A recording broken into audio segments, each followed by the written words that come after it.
Voilà, donc je suis le père Patrice Godin, ça fait 23 ans que je suis prêtre, j'ai longtemps été prêtre à Bordeaux et depuis maintenant plus de 11 ans, je suis dans le diocèse de Saint-Denis. J'ai été curé à Bondy, dans le quartier de Bondy-Nord, et aujourd'hui je suis curé de la paroisse Sainte-Jeanne d'Arc de la Mutualité, donc dans le quartier de la Mutualité, proche de la cité Floréal et Allende à Saint-Denis. Je suis Jean-Étienne Rime, je suis coordinateur de la Fraternité missionnaire des cités. Cette étude a été réalisée par la Fraternité missionnaire des cités, c'est-à-dire des bénévoles. Nous sommes allés voir des prêtres, nous avons passé un long moment avec eux, parfois presque une matinée, parce qu'ils avaient des choses à nous dire, et donc ils nous ont raconté leur vie, leur joie, leurs difficultés, la façon dont ils accueillaient les catéchumènes, les familles en difficulté, les gens qui demandent des guérisons, les jeunes qui souhaitent participer à un patronage, bref, toute une population qui est très différente, très demandeuse, et des prêtres qui sont à cette écoute.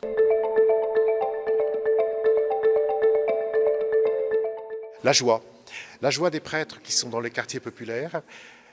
Le deuxième enseignement, c'est la fragilité. Fragilité de ces milieux populaires qui aujourd'hui ont de véritables difficultés, difficultés matérielles, difficultés sociales. Et donc les prêtres sont confrontés à ces difficultés. Et aujourd'hui, ce sont des prêtres qui ont des missions difficiles, très difficiles. Ils en souffrent parfois, mais ils ont beaucoup de joie d'être prêtres en mission en quartier populaire. Alors, les principaux enseignements de l'étude, donc on a des paroisses de quartiers populaires et de cités qui sont extrêmement vivantes, extrêmement ferventes, avec des prêtres très heureux de leur mission, inventifs, missionnaires, des prêtres de terrain qui ne ménagent pas leur peine. Alors, vous allez me dire tous les prêtres sont de cette manière, mais voilà, ça donne une autre vision de l'Église aussi, de cette vitalité qui est la nôtre. Voilà, c'est ce grand enseignement des prêtres qui fonctionnent maintenant de plus en plus entre guillemets en réseau, qui apprennent à se connaître pour échanger les savoir-faire, pour ne pas avoir à réinventer la mission, parce que nos quartiers bougent sans cesse, hein. On accueille des nouvelles populations, donc il y a sans cesse de nouveaux défis qui se présentent devant nous, donc c'est bien d'être en réseau pour savoir comment un autre prêtre, un autre confrère, eh bien, il y a déjà répondu et on pourra se prendre ces savoir-faire pour les adapter et les mettre en œuvre dans nos propres paroisses.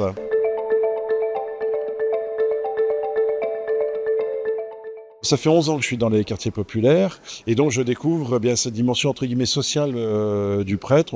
Bien sûr, on n'a pas que de la piété à faire, on en fait beaucoup, tout ce qui touche au fonctionnement entre guillemets classique, mais ben voilà, on a des demandes parfois de personnes qui ont besoin, qui sont dans la gêne, donc il va falloir trouver des colis pour les repas. Donc c'est pour ça qu'on travaille aussi avec les associations, des demandes bien d'informations, comment on fait pour les papiers, c'est aussi notre réalité. On a des personnes qui ont des difficultés à régulariser leur situation sur le territoire français. Ouais, c'est des choses très très concrètes. Une maman qui appelle à l'aide parce que son fils s'est fait arrêter, est en prison, comment il faut faire, comment contacter l'aumônerie, comment aider, est-ce que tu peux faire quelque chose.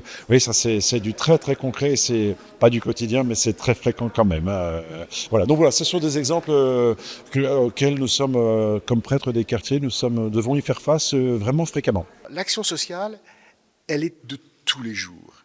Parce que vous avez des gens qui n'ont pas de difficultés de fin de mois, parce qu'ils ont des difficultés de début de mois. Avec beaucoup de pudeur, Et donc les prêtres aident sur ces actions sociales à leur mesure, comme ils le peuvent. Certains aident pour rédiger des papiers, d'autres pour obtenir un rendez-vous, d'autres encore pour chercher un emploi. Et c'est par cette action sociale que l'action spirituelle existe. Cela dit, il y a une véritable demande spirituelle. Vous êtes dans des quartiers où Dieu existe, Dieu est présent pour tous. Vous savez, on a parlé des périphéries. Moi, je crois que les périphéries ne sont pas là où on les imagine. Ce sont les périphéries inversées. Vous avez aujourd'hui dans ces quartiers populaires des églises qui tous les dimanches sont pleines. Les messes de semaine réunissent beaucoup de monde. Il y a un véritable témoignage. Et quand nous envoyons, nous, Fraternité missionnaire des cités, nous envoyons des jeunes en mission dans des quartiers beaucoup plus classiques, quelque part, ils mettent le feu. Ce sont des missionnaires de demain.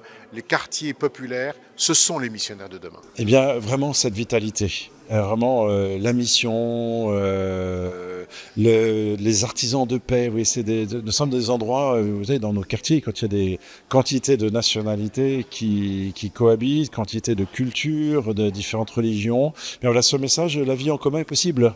Hein, la vie en commun est possible, on ne se fait pas la guerre, on ne la cherche pas, on apprend à se connaître, même si c'est pas toujours très simple, on ne va pas se mentir non plus. Mais voilà, c'est possible. Et, le message qui est passé, c'est un message de foi. Hein. Nous vivons avec des gens qui sont très croyants, hein, qui attendent beaucoup de Dieu, qui remettent facilement leur vie entre les mains de Dieu.